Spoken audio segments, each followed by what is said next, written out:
271, 272. Denver and Indianapolis, Flacco and Brissett. Flacco was absolutely atrocious, which way I know you had the Kansas City Chiefs in that game, an easy walk-away winner, even without Patrick Mahomes, who went down in the second quarter of that football game. So that leads me to believe, looking at Denver going on the road this weekend, obviously it looks like their season pretty much done at this point, trading away Emmanuel Sanders. We can only wonder when Chris Harris is going to get moved, maybe even if Von Miller gets moved. The GM and the team is always going to say, we're going to still try, we're going to still play, but you saw Emmanuel Sanders get traded early this week, so obviously if the right choice comes along and the right draft pick status, they're going to be moved. Looking at this game, opened up at 6, 6.5, opened up at 5 at Chris, so some differentiating numbers coming out, but it looks like we're settling in at 6 across the board without Emmanuel Sanders. The one thing that's interesting about the Indianapolis Colts is they're a really well-coached team, but when you look at their victories, not really, but look, they're either going to lose, probably going to lose close, but their wins coming from right around a touchdown or less, and that's what you're anticipating this weekend. Denver playing pretty well on defense. We'll see how they get that going in the Dome, but hey, look, Indianapolis is going to be ready to play. I can't trust Joe Flacco. I just can't trust him way in the pocket anymore, making the wrong decisions, the wrong reads, even in a blowout against a horrendous defense with Kansas City. He looked completely inept. I wonder if the quick hook might be coming in this ball game. 6s across the board, 43.5 on the total here, Will. Yeah, problem with the quick hook is I don't know if the guy that you're replacing him with is any better. I don't know if you saw much of Locke in the preseason. We didn't get to see much of him because he got hurt. And I was never really a fan of him in college either. So not so sure that was the right answer. And I think a lot of that can be hung around the neck of John Elway, who's not great at evaluating quarterbacks, as we know. Either way, this has a lot of the same whiffs of the Raiders going to Indianapolis and kind of stunning the Colts earlier this season. Colts coming off of a big win. Obviously, prior to the Raiders game, Colts were a small favorite against Atlanta, and they just throttled them. They were outstanding, all 3 phases. They kicked butt. They got a win. They patted themselves in the back, and they came out the next week flat.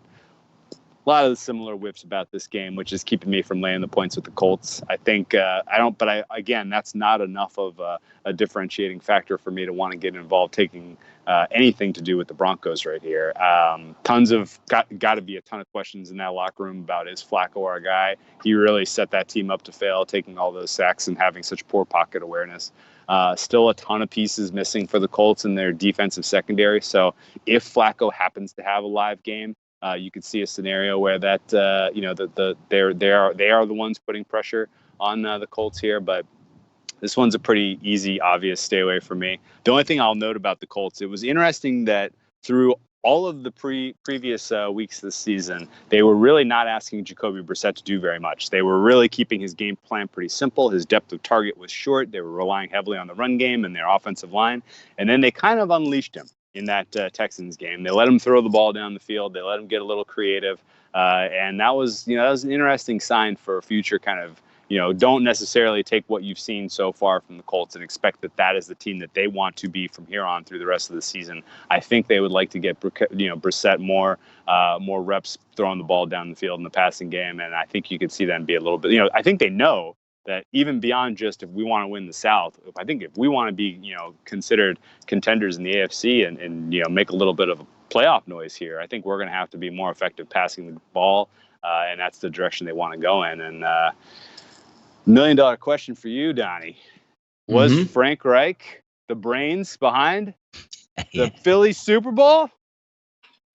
Yeah, we're kind of getting the look here in Philadelphia. It's like, what, if the 3 coaches that were here, that, great group, that their mind was in game, who was actually third in line? Was it DeFilippo? Was it Frank Reich? Or was it Dougie P? Because right now, the way the Eagles are looking, very slow on offense and very uncreative, when you're right. You see Frank Reich going to the bye week here, and all of a sudden they pop out and start tossing the ball deep, putting up some points. And you know what? If you want to factor us in that we can't do this, watch me scheme this and show you that we can do it. It's a very interesting question, because Doug P is catching a lot of heat as a player's coach, but now we have chirping in the locker room from the Eagles side that's, getting after certain things that would never happen. And yes, this wasn't a Super Bowl back in 2008. It was 2017. You made the playoffs and were one Alshon Jeffrey drop probably from going to the NFC Championship game. And how quickly it's certainly being unraveled at this point, man. Yep. Amazing.